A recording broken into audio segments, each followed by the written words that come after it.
Millwall 2004 against Man United. Oh, a seagull's gone down, Simon. Oh dear.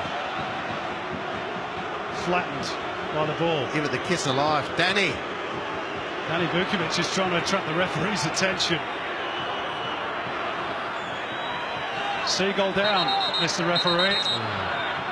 You know, they've got these new sensors at either end of the ground which are emitting the sorts of sounds that seagulls aren't supposed to like. Well, one's got through the trap, unfortunately.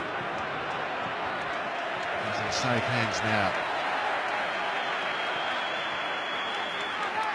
Well, they'd be pretty safe in those big hands. Danny Vukovic. No, he's giving it a pat too on you, Danny. Is there a vet in the house?